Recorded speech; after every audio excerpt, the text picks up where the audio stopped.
गुरुखौ नायनो रोंबा नुगोन बिदि गसङैनो नुयो कारण बिसोर नेचार रूपाव थायोनो नेचार रूपाव बे बिश्व ब्रह्माण्डआनो आइ आरो आफानो बे मुलुग संसारानो आइ आरो आफा आरो बे आइ आफानि देहाया जोंनि देहा मोदोम सोलेराव दङ जोंनाव दङ दा मानसिखौ मा गावसोर साकार जानो हायैखाय आइ आफाया फर्मुला होलांदों मोनफा हारि मोनफा धोरोम फर्मुलाया बर'नो मा होदों बान्दोबा आरो खान्थिया बुलि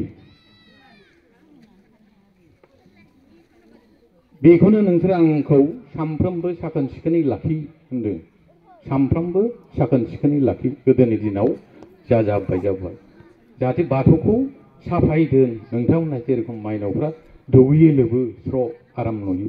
थिग आफाखौबो बिदिनो दोन दा आफादनि सांग्रांथिया जाहैबाय बे तखन आफाया जुदि गावखौ साफायै दोनोब्ला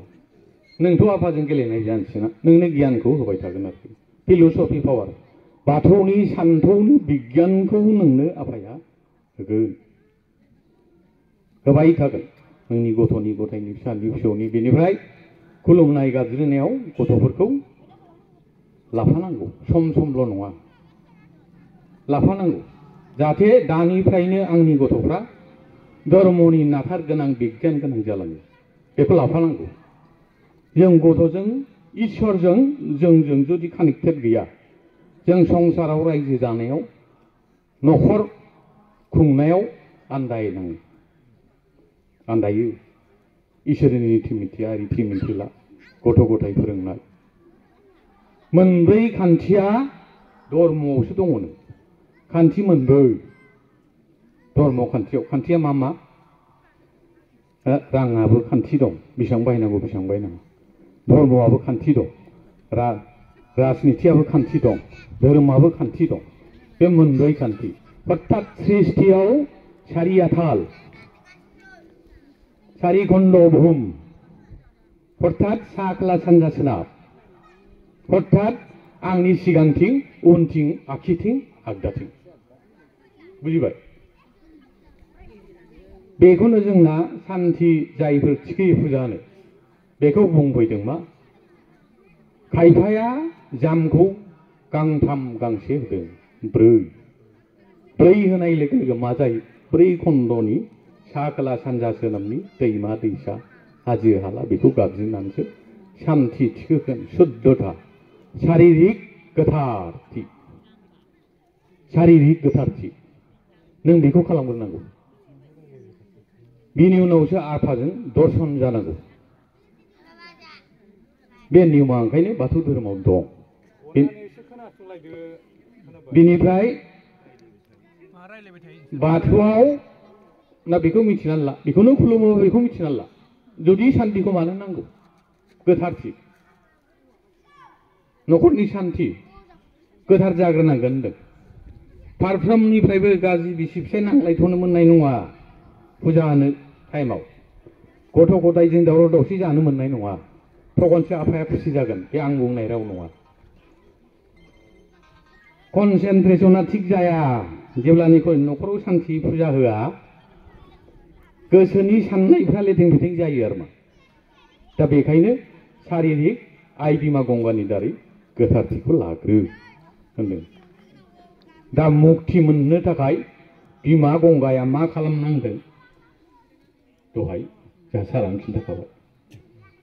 बे अभिशाप्त जानानै मैत्यपुरियाव फैनांदों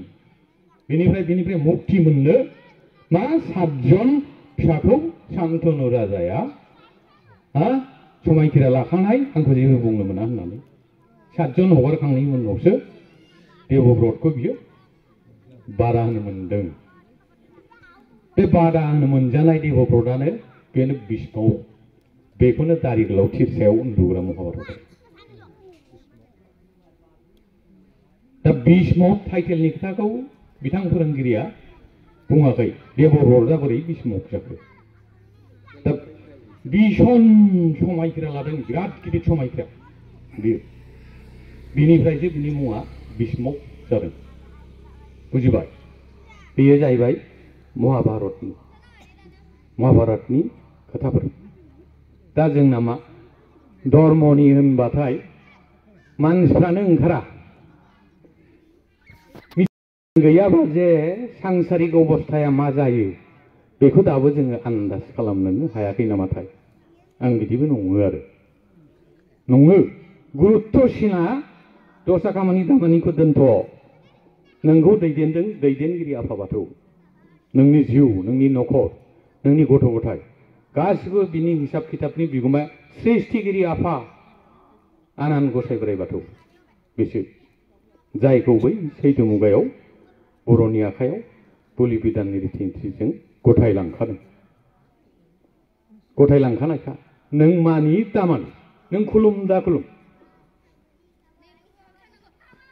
आरो बिनि दारैसो बर'नि सिनायथि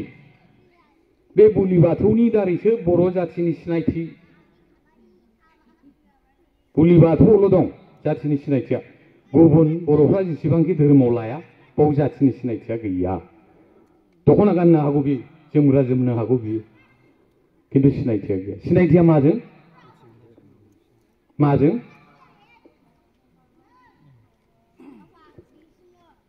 दाहाल आरो थुंग्रि दिनै जोंनि जातीय संगठन बर' फरायसा आफादनि नेरसोना सोरनि बे बोलि बाथौ धर्मनि सिम्बल दाहाल आरो थुंग्रि बहा मोनो बेखौ दौदिनिया सोरजों गेलेदों दाहाल आरो थुंग्रिजों गेलेदों बेखौ बहा मोनदों बाथौ धोरोमाव मोनदों नङासै ना बहाबा मोनदों बहाबा मोनदों आरो गासा साहित्य गासाया जाहैबाय दावराय आरो साखि दावराया सोर बिलाय हारसाफ्रा बेखौ कार्तिक होनदों बर'फ्रा बेखौ आइलें होनदों आइलंनि गाखोग्राया दावरायाव गाखोयो दावरायाव बर' रावै बेखौ आफा आइलें होनना बुंदों बिनि रुपा बारहुंखा बारहुंखा जुदि बार फैयाब्ला जोमैया फैया जोमै फैयाबा अखा हायाबा माइया माजों गायनो बै हाजोनि खंखरनि दै राननो नागिरनायखौ फिलाप खालामफैग्राया आफा आइलेंआसो होबोयो ओंखायनो आफानाव होखांनायनि उनावनो आफा आइलेंनो होनांगौ बे मुलुगखौ सालायनो होदोंबा आफाया आफा आइलें ओइ फिसा नों सान्थ्रि गाय जानानै बे मुलुगखौ सालायदो होननानै बुंदों नोंनो दाहाल होबाय थुंग्रि होबाय बेजोंनो मुलुगखौ सालायनो बेनिफ्राय नोंनि लोगोफ्रा सोर सोर दं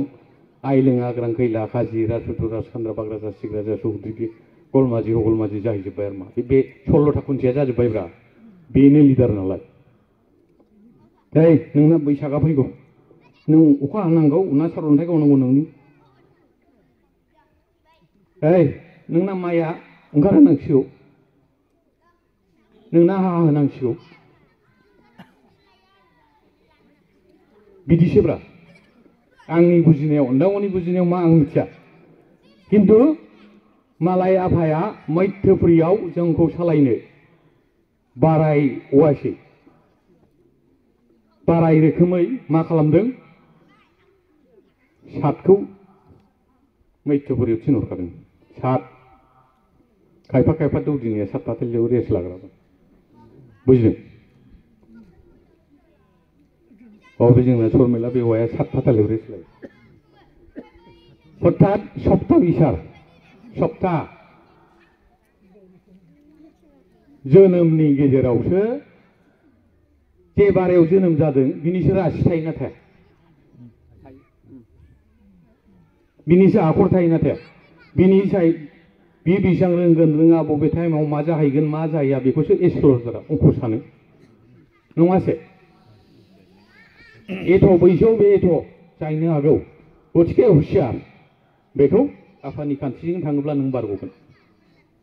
धर्मनि खान्थिजों थाङोब्ला